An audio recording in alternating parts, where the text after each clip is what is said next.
राधे राधे। राधा रानी की कृपा आप सब पर सदा बनी रहे। आप सभी को कार्तिक पूर्णिमा की हार्दिक शुभकामनाएं। कार्तिक पूर्णिमा को देव दिवाली या गंगा स्नान के नाम से भी जाना जाता है।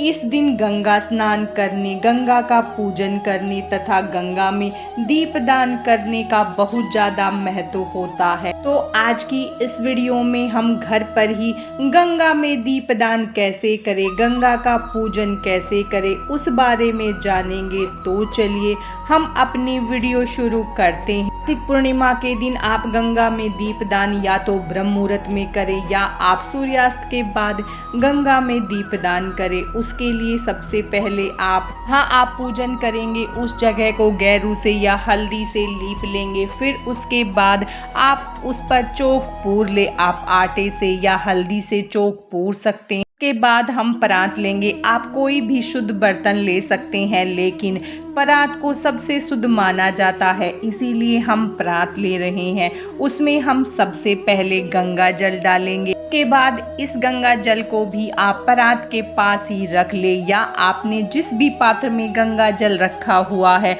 उसे आप अपनी परात के पास ही रख ले। इसका भी आज पूजन जरूर करें। उसके बाद हम उसमें शुद्ध जल डालकर उसे भर लेंगे।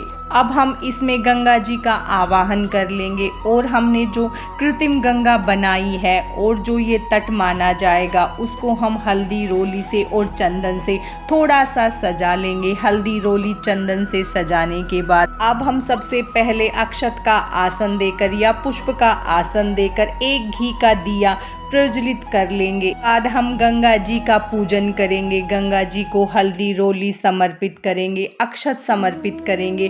फिर हम दीपक का भी पूजन कर लेंगे। हल्दी रोली से तिलक करेंगे और अक्षत समर्पित करेंगे। जो गंगा जली हमने रखी है उसको भी हम तिलक करेंगे और उसका भी हम पूजन कर लेंगे। फिर हम गंगा जी को पुष्प समर्पित करेंगे। उसके बाद हम दीपक को भी पुष्प समर्पित कर देंगे और गंगा जी को हम वस्त्र स्वरूपी कलावा समर्पित करेंगे। दीपक को भी हम कलावा समर्पित कर देंगे। अब हम गंगा मैया में दीपदान करेंगे, तो उसके लिए आप या तो पीपल के पत्ते ले ले या केले के पत्ते ले सकते हैं।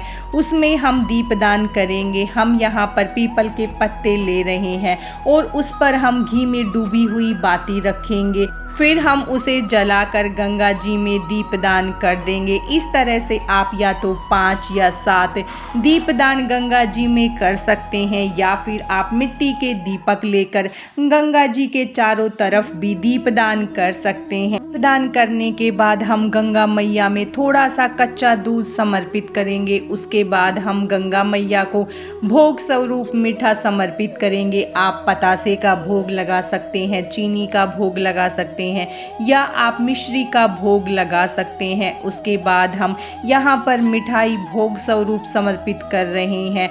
जो हम मिठाई समर्पित कर रहे हैं उसमें से हम थोड़ी थोड़ी मिठाई जो हमने गंगा जी में पीपल के पत्तों पर दीपदान किया है उसमें भी समर्पित कर देंगे। भोग के लिए हम ऋतु फल समर्पित करेंगे। आपके पास जो भी ऋतु फल उपलब्ध हो आप भोग स्वरूप वो समर्पित करें। बाद हम गंगा मैया को वस्त्र और श्रृंगार का सामान भेंट करेंगे। आप चाहें तो साड़ी ले सकते हैं, या आप चुनरी ले सकते हैं, या आप ब्लाउज का एक पीस लेकर उस पर भी थोड़ा सा श्रृंगार का सामान रखकर गंगा मैया को समर्पित कर सकते हैं। उसके बाद हम दक्षिणा समर्पित करेंगे। के बाद हम हाथ में थोड़े से अक्षत और पुष्प लेकर गंगा जी की कथा सुनेंगे, या आप कार्तिक पूर्णिमा की कहानी सुन सकते हैं, गंगा यमुना की कहानी सुन सकते हैं, या आप आज कार्तिक की कहानियां भी सुन सकते हैं। कहानी सुनने के बाद हम अक्षत और पुष्प को गंगा जी में समर्पित कर देंगे। के बाद हम हाथ जोड़कर गंगा मैया से पूजा में रही कमियों के लिए क्षमा याचना करेंगे और गंगा मैया से अपने ऊपर कृपा बनाए रखने की प्रार्थना करेंगे। इस तरह से हम घर पर गंगा जी का पूजन कर लेंगे। जब हमारे दीपक शांत हो जाएंगे उसके बाद जो हमने भोग अर्पित किया है वो हम प्रसाद स्वरूप सभी में बांट देंगे। जो हमने दक्षिणा और श्रृंगार का सामान अर्पित किया है वो आप अपनी सास को दे सकते हैं, ननद को दे सकते हैं, या मंदिर में दान दे सकते हैं, या किसी जरूरतमंद को दान दे सकते हैं। और जो आपने गंगा मैया में पुष्प और जो ये दीपक हमने जलाए थे उनको हम शांत होने के बाद किसी गमले में डाल देंगे। और जो गंगा जी का हमने आवाहन किया था उस जल को किसी भी पौधे में डाल देंगे। इस तरह से हम कार्तिक पूर्णिमा के दिन गंगा जी का पूजन घर पर ही कर सकते हैं। आज की इस वीडियो में बस इतना ही। राधे राधे।